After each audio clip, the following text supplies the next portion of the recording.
Okay, chapter 11 of Genesis, the Tower of Babel.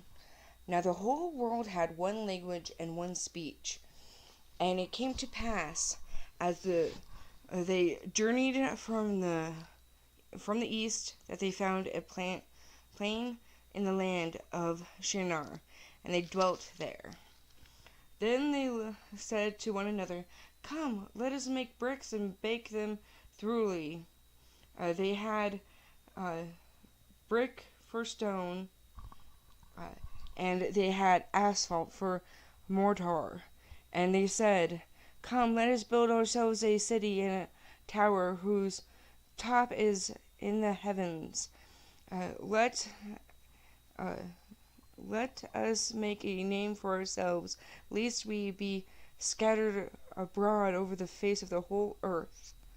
Okay, so they want to make the name for themselves, have this legend city and a tower on it, be well known for what they build, sounds like. But the Lord came down to see the city and the tower which the sons of men had built. And the Lord said, "Indeed the people are one, and they all have one language." And this is what they began to do. Now nothing that they purposed to do now nothing that they propose to do will be withheld from them. Come, let us go down there, confuse their language, and they may not understand one another's speech. So the Lord scattered them abroad over the face of all the earth, and they ceased building the city. Therefore its name is called Babel, because the Lord confused the language of all the earth, and from there the Lord scattered abroad over the face of the earth. So it sounds like they want to be really well known for what they built and everything, making this great tower and everything. And God was like, "Oh, yeah, they're doing pretty well, but you know what? Let's have a little bit of fun. Let's make it to where they can't understand each other anymore." Okay? And this is where the whole thing, like, when they're spread out across different cities and everything, like in chapter 10, people form their own words and languages. Like, even over the decades, there's new words with the same meanings as the decade before. Like saying, "Oh, that's so radical," like, "That's cool," or "groovy," and like, "That's dope." All meaning, "That's cool. I like it. What I see or what you have," and everything like that. And with them already being spread out as it is, people end up making words already, everything. And God was like, "Oh, I'm going to make it even worse than what it is." And that's where all the different languages come up. But of course it doesn't say how many languages he made. He just made enough different languages and everything, or terminologies and such, that people started not to understand each other. Okay. Next one is Shem's descendants.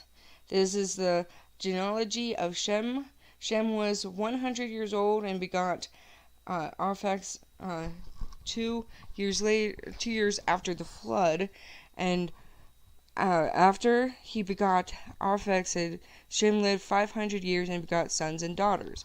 Okay, yeah, proves my point from earlier with all the genealogy, the descendants. He has had daughters. Arphaxad lived 35 years and begot Salah, and he begot Salah.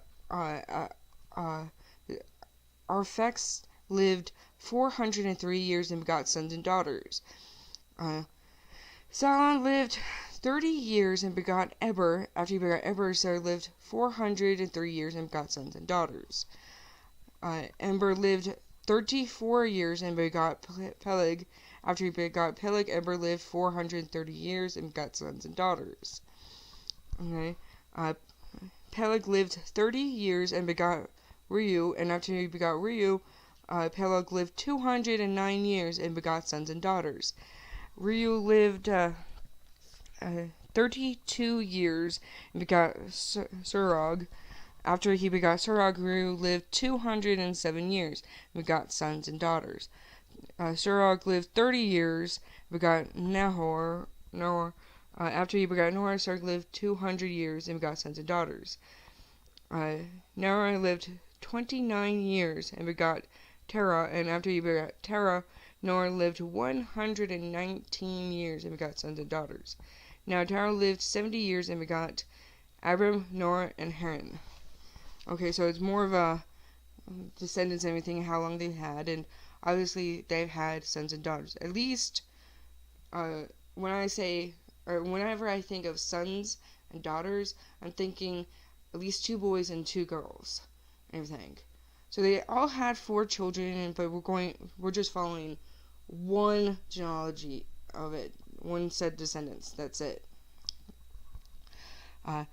Next part of this is Terah's descendants.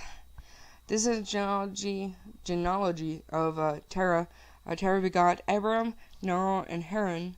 Haran begot Lot, and Haran died before his father Terah in his native land in Ur of the Chaldeans. Then Abram and Noah took wives. The name of Abram's wife was Sarah, or Sarah with an I, okay. And the name of Noah's wife, Michal, the daughter of Haran, the father of Melech, and the father of Isaac. But Sarah was barren and had no children.